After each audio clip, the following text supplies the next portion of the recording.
오늘 들을 이야기는 독일 유학길에서 뜻밖의 악연을 만나 비극적인 운명을 맞이한 중국인 여대생 리앙지에 씨에 관한 것입니다. 때는 2016년 5월 12일. 독일 동부 작센-안할트주의 데사우루슬라우 지역이었습니다. 이른 아침부터 안할트 응용과학대학 학생들이 오전에 있을 수업을 듣기 위해 학교로 발걸음을 옮기고 있었습니다. 데사우와 루슬라우시가 2007년에 통합되어 탄생한 이 도시는 미술과 건축으로 유명한 매우 아름답고 한적한 곳이었습니다. 특히 이곳은 중국인 유학생들이 선호하는 유학지역으로 2016년에만 무려 800명이 넘는 중국인 학생들이 학업을 이유로 데사우루슬라우를 찾았다고 합니다. 그날도 다른 날과 마찬가지로 학생들은 학교에 가서 강의를 들었고 겉으로 보기엔 평온한 일상처럼 느껴졌습니다. 하지만 그 고요함은 오래가지 못했습니다. 갑자기 경찰서에 한 통의 신고 전화가 접수되었습니다. 신고를 받은 경찰은 즉각 수많은 인력을 투입하여 도시 전체를 샅샅이 뒤지기 시작했고, 이 소식은 마을 주민들에게 빠르게 퍼져나갔습니다. 경찰이 찾고 있던 사람은 당시 25살이었던 중국 유학생 리앙지에 씨였습니다. 그녀는 안할트 대학에서 건축학 석사 과정을 받고 있는 재원이었습니다. 리앙지에 씨의 룸메이트는 그녀가 바로 전날 저녁 조깅을 하러 나간 후 숙소로 돌아오지 않았다고 진술했습니다. 경찰은 리앙지에 씨가 평소에 운동하던 장소를 중심으로 집중 수색을 벌였습니다. 그리고 다음 날인 2016년 5월 13일, 리앙지에 씨의 싸늘한 시신이 마을에 있는 커다란 소나무 밑 수풀 속에서 발견되었습니다. 시신이 발견된 장소는 그녀가 거주하던 아파트에서 불과 300m도 안 되는 지척이었습니다. 발견 당시 그녀의 옷, 휴대전화, 아파트 열쇠 등 소지품 전부가 사라진 상태였습니다. 경찰은 그녀가 다른 곳에서 살해당한 뒤 이 장소로 옮겨졌다고 판단하고 범행 장소와 범인을 찾아내기 위해 수사력을 총동원했습니다. 시신 검시 결과 그녀의 몸에는 누군가와 격렬하게 몸싸움을 벌인 흔적이 확인되었습니다. 다행스럽게도 리앙지에 씨의 몸에서 용의자로 보이는 인물애가 확보되었습니다. 사건의 주인공인 리앙지에 씨는 1990년 9월 9일에 중국 허난성 샤오저시에서 태어났습니다. 외동딸로 태어난 그녀는 경찰 공무원인 아버지와 어머니와 함께 화목한 가정에서 자랐고, 고등학교 졸업 후 허난과학기술대학교에서 토목공학을 전공했습니다. 평소 학업에 대한 열의가 높았던 리앙지에 씨는 건축학을 보다 깊이 있게 공부하고 싶어 했습니다. 마침 중국을 방문하여 우수한 학생을 물색 중이던 독일 안할트 대학 건축학과 교수와의 면접에서 좋은 결과를 얻었고, 안할트 대학 건축학과 대학원에 진학할 수 있는 기회를 얻게 되었습니다. 이러한 상황을 대비해 그녀의 부모님은 평소 꾸준히 돈을 모아두었고, 부모님의 도움 덕분에 그녀는 2015년에 독일 유학길에 오를 수 있었습니다. 리앙지에 씨는 평생 자신을 위해 헌신한 부모님과 떨어져 지내는 것이 무척 힘들고 슬펐지만, 어릴 때부터 상상하던 자신만의 집을 직접 설계하고 싶다는 꿈 때문에 눈물을 참고 독일로 떠났습니다. 그녀의 부모님 역시 딸이 얼마나 자신들을 사랑하는지 잘 알고 있었기에 자주 연락하기로 약속하며 마음 편히 딸을 보냈습니다. 독일에 도착한 리앙지에 씨는 생각보다 유학 생활에 빠르게 적응했습니다. 고국을 떠나 타지에 왔지만 독일 데사우루슬라우에는 의외로 중국인 유학생들이 많이 거주하고 있었습니다. 그들은 도시 중심가에 있는 공동 아파트에서 함께 살면서 서로를 격려하며 학업에 매진했습니다. 리앙지에 씨는 뛰어난 성적으로 주변 사람들을 놀라게 했고, 2016년 5월에는 남들보다 일찍 졸업하여 건축학 석사 학위를 취득할 수 있었습니다. 평소 운동을 좋아했던 그녀는 아무리 힘들어도 매일 저녁 달리기를 하며 하루 일과를 마무리했습니다. 꾸준한 건강관리가 우수한 학업 성적으로 이어진다고 굳게 믿고 있었기 때문이었습니다. 2016년 5월 11일. 이날도 그녀는 모든 일정을 마친 뒤 달리기를 하려고 옷을 갈아입었습니다. 저녁 8시 30분. 리암지에 씨는 룸메이트에게 조깅을 하고 오겠다고 말했고, 평소처럼 이어폰을 귀에 꽂고 음악을 들으며 밖으로 나섰습니다. 하지만 이것이 그녀의 마지막 모습이었고, 그녀는 영원히 숙소로 돌아오지 않았습니다. 리암지에 씨의 친구들과 룸메이트는 그녀가 밤으로 돌아오지 않자 휴대전화로 여러 번 전화를 걸었습니다. 하지만 그녀는 전화를 받지 않았고, 결국 친구들은 그녀를 찾아 아파트 밖으로 나가 리암지에 씨의 이름을 부르며 찾아 헤맸지만 어디에서도 그녀의 흔적을 찾을 수 없었습니다. 다음 날인 2016년 5월 12일 아침, 친구들은 학교에 리암지에 씨가 숙소로 돌아오지 않았다는 사실을 알렸고, 학교 측은 즉시 경찰에 실종 신고를 했습니다. 경찰은 당시 리암지에 씨가 유학기간 동안 단 한 번도 가출한 적이 없다는 친구들의 진술 때문에 단순 가출이 아닐 것이라고 판단했습니다. 곧바로 경찰 수사가 시작되었고, 동시에 중국어 커뮤니티에는 리암지에 씨의 실종 소식이 빠르게 퍼져나갔습니다. 중국 대사관은 리암지에 씨를 찾기 위한 지원을 아끼지 않았고, 독일에 주재하는 중국 특파원들도 이 사실을 널리 알리며 그녀의 행방을 찾는 데 힘을 보탰습니다. 당시 그녀를 찾기 위해 헬리콥터, 여러 대의 카메라, 그리고 탐지견까지 동원되어 그녀가 조깅했던 경로를 중심으로 수색이 이루어졌습니다. 경찰은 사건이 발생한 전날 밤인 2016년 5월 11일 저녁 9시 40분경 그녀의 휴대전화 신호가 끊긴 것을 확인했습니다. 경찰은 이 사실을 확인하고 즉시 그녀의 휴대전화로 전화를 걸었습니다.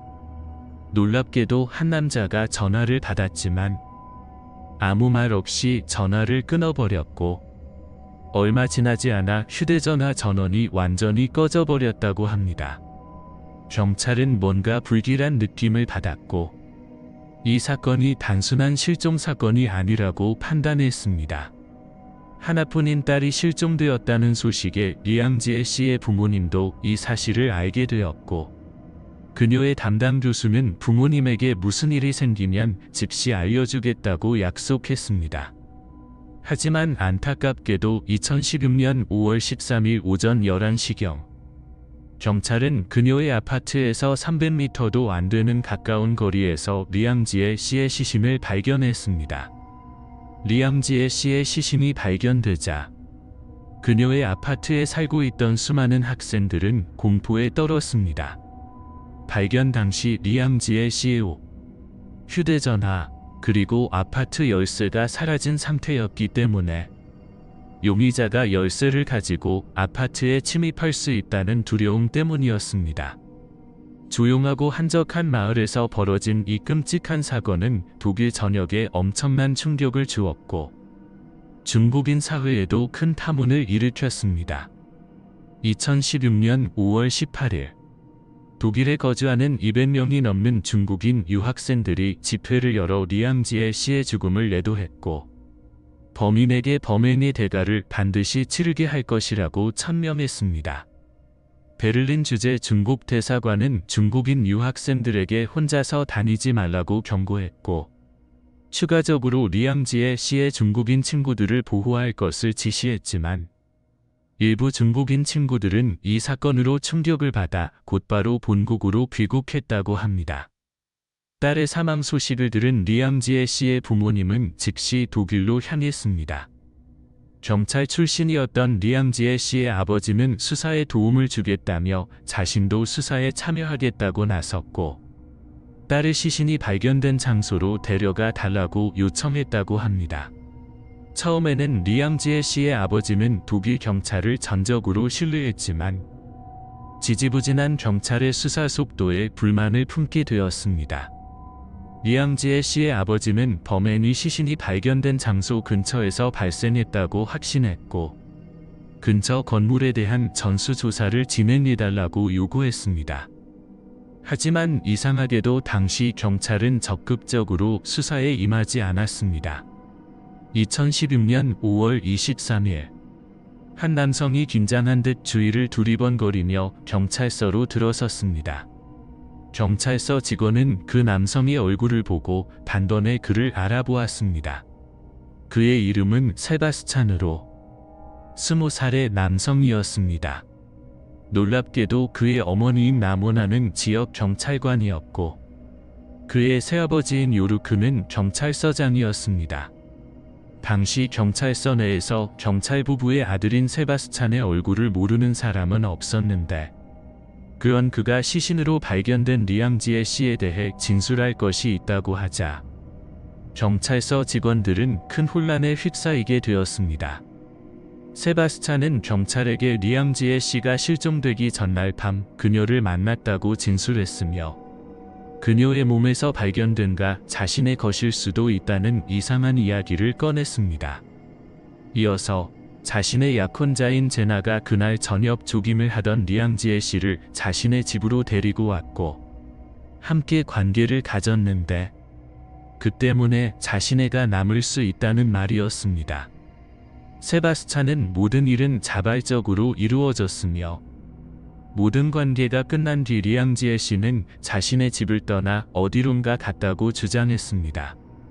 세바스찬은 자신이 전혀 모른다고 주장하며 리앙지에 씨의 사망과는 아무런 연관성이 없다고 강조했습니다. 경찰은 이 앞뒤 안 맞는 진술을 한 세바스찬을 즉시 구금하고 동시에 그의 약혼자인 제나를 찾아 나섰습니다. 경찰은 제나의 진술을 확보하여 세바스찬과 함께 조사를 진행했습니다. 세바스찬은 자신이 리앙지에 씨 몸에 남아있던 에 대한 의혹을 풀고자 경찰서에 자발적으로 찾아와 수사를 돕는 것일 뿐 자수를 하려는 의도는 없었다고 말했습니다. 함께 조사를 받은 제나는 세바스찬의 진술이 사실임을 확인했습니다. 경찰은 즉시 세바스찬과 제나가 함께 거주하던 아파트를 수색했습니다. 놀랍게도 그들의 아파트는 리앙지에 씨 아파트 건너편 건물에 있었고 시신이 발견된 장소와도 매우 가까운 거리였습니다. 이 소식을 접한 리앙지에 씨의 아버지는 세바스찬이 가장 유력한 용의자라고 확신하며 그의 집이 바로 범행 장소일 것이라고 주장했습니다. 하지만 의아하게도 경찰은 세바스찬의 아파트를 꼼꼼하게 수색하지 않았고 답답하게도 결정적인 증거를 찾지 못한 채 시간만 허비했습니다. 결국 리앙지에 씨의 부모님은 사립탐정을 고용하여 딸의 사건을 별도로 조사하기 시작했습니다. 용의자 세바스찬의 어머니와 새아버지 모두 관할 경찰이었기 때문에 공정한 수사가 불가능하다고 판단했던 것입니다. 그런데 정말로 사건 발생 이후 세바스찬의 어머니가 직접 아들이 살던 아파트를 조사하고 주민들을 상대로 인터뷰를 진행한 사실이 드러났습니다. 더 기가 막힌 것은 그녀가 조사를 진행하는 동안 매일 10번 넘게 아들과 통화했다는 사실이 밝혀졌습니다. 결국 독일 경찰은 여론의 거센 비난에 직면했고 리앙지의 사건 수사를 다른 관할 경찰서로 이관하기로 결정했습니다.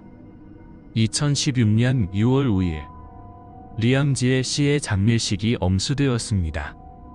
놀랍게도 장례식 다음 날 세바스찬의 어머니와 새아버지는 모두 병가를 내고 경찰서에 출근하지 않았습니다. 그리고 이들이 휴식을 취하는 동안 레스토랑을 열어 개업 축하 파티를 벌였다는 사실이 드러났습니다. 사람들이 리앙지에 씨를 추모하는 기간에 파티를 연 그들을 비난하자 부부는 이전부터 준비했던 행사라는 비겁한 변명을 했습니다. 하지만 상식적으로 이러한 상황에서 개업 축하 파티를 여는 것은 도저히 이해할 수 없는 처사였습니다. 결국 대중의 엄청난 분노를 불러일으킨 이 독일 경찰 부부는 즉시 해임 처분을 받게 되었습니다. 2016년 6월 8일 검찰은 부부가 아들인 세바스찬의 사건에 개입했다는 의혹에 대한 조사를 착수했습니다.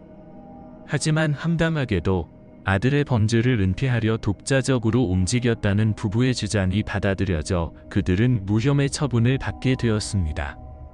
리암지의 사건 수사가 다른 경찰서로 이관되자마자 수사는 활력을 얻기 시작했습니다.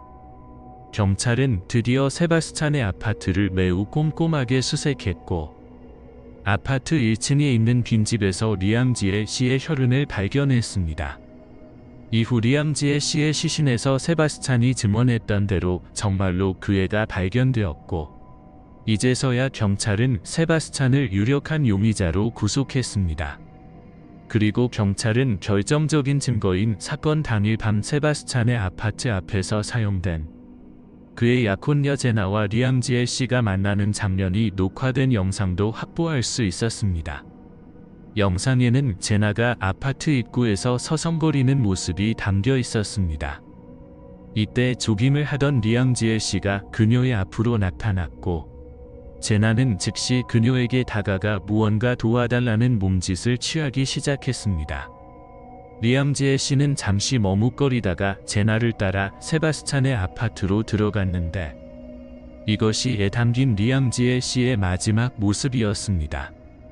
이때까지만 해도 경찰은 이 사건이 세바스찬의 단독 범행이라고 여겼으나 덕분에 경찰은 세바스찬의 약혼녀 제나도 공범일 것이라고 확신했습니다. 추가 조사 결과 세바스찬은 경찰서에 가기 전날 어머니 라모나에게 전화를 걸어 뉴스에 나오는 중국 여자와 관계를 가졌다는 이야기를 했는데 놀랍게도 그녀는 아들에게 일단 경찰서에 가서 자신이 시키는 대로 하라는 이야기를 했다고 합니다. 이후 어머니 라모나는 이 상황을 산부에 보고하지 않았고 계속 침묵을 지키며 사건을 은폐하려는 시도를 하였습니다. 2016년 11월 25일 리암지의 사건에 대한 재판이 시작되었습니다. 뻔뻔하게도 세바스찬과 제나는 계속해서 무죄를 주장하며 아무것도 인정하지 않았습니다. 계속해서 아무 말도 하지 않고 모른다는 말만 반복하는 세바스찬 때문에 재판은 원활하게 진행되지 못했습니다. 하지만 재판 도중 갑자기 세바스찬의 약혼녀 제나가 침묵을 깨고 미스터리한 이유로 법정에서 결정적인 증언을 하면서 재판은 세바스찬에게 불리하게 돌아가기 시작했습니다.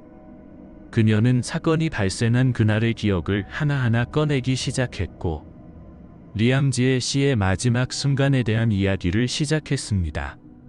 세바스찬의 약혼녀 제나는 불행한 과거를 가진 여성이었습니다. 어렸을 때 부모에게 버림받은 그녀는 아무의 보살핌도 받지 못하고 힘든 생활을 했습니다. 설상가상으로 어린 나이에 아이를 갖게 되었는데 당시 아이 아빠는 아이가 태어나자마자 그녀와 아이를 버리고 어디론가 떠나버렸다고 합니다. 그러던 중 그녀는 세바스찬을 알게 되었는데 처음에는 그가 미혼모인 자신과 아이를 따뜻하게 감싸주었다고 합니다. 그녀는 자신을 받아준 세바스찬을 사랑하게 되었고 다시는 누군가가 자신을 떠나는 상황을 막기 위해 세바스찬에게 집착하기 시작했습니다. 하지만 세바스찬의 본 모습은 처음에 보인 모습과 많이 달랐습니다.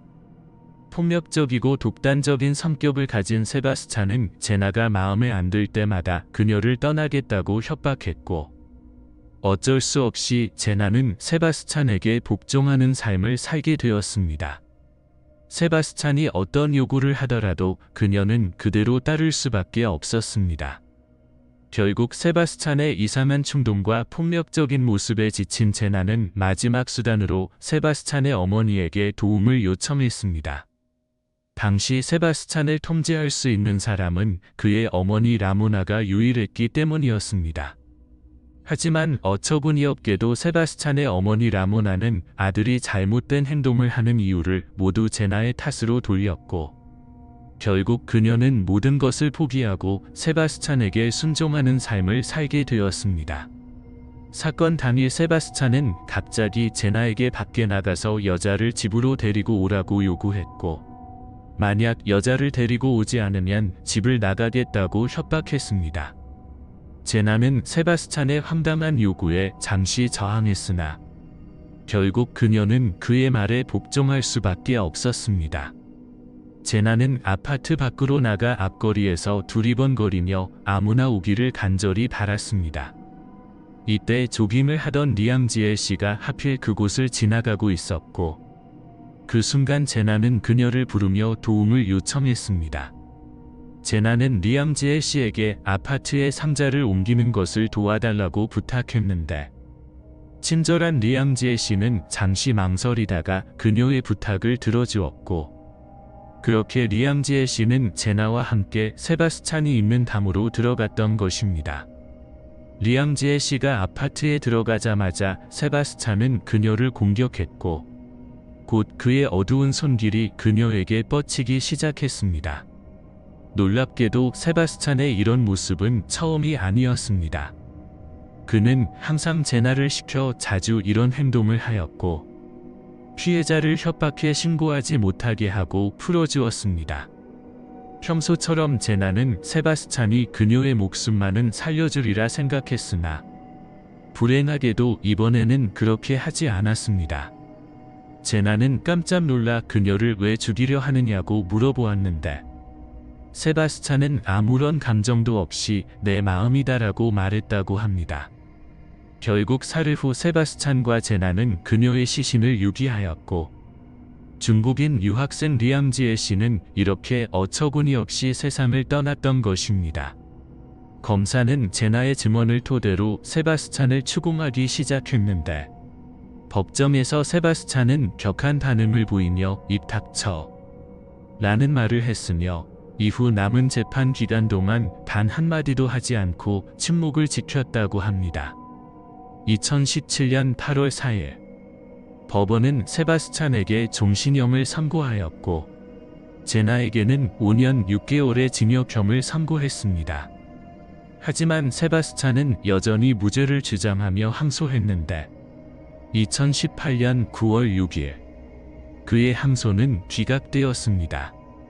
2017년 말, 세바스찬의 어머니와 새아버지가 개업했던 레스토랑은 문을 연 지 18개월 만에 문을 닫았습니다. 인터넷 평가란에는 식당에 대한 엄청난 악플이 달렸고, 리암지엘 씨의 친구들이 식당 앞에서 매일 시위하는 바람에 결국 부부는 더 이상 식당을 운영할 수 없었습니다. 독일에서 공부하면서 종종 중국에 있는 부모님에게 독일 하늘은 너무 푸르고 사람들도 정말 친절하다고 말했다던 리암지엘 씨. 그녀는 결국 부모님과 다시는 만날 수 없게 되었습니다. 이후 리암지엘 씨의 부모님은 딸의 유고를 항아리에 담아 독일을 떠났고, 사랑하는 딸과 함께 고향으로 돌아갔습니다. 이렇게 자신의 꿈을 위해 홀로 독일로 유학을 와 직접 자신이 상상하는 집을 설계하는 건축가가 되기를 소망했던 리암지엘 씨의 꿈은 영원히 이루어질 수 없게 되었습니다.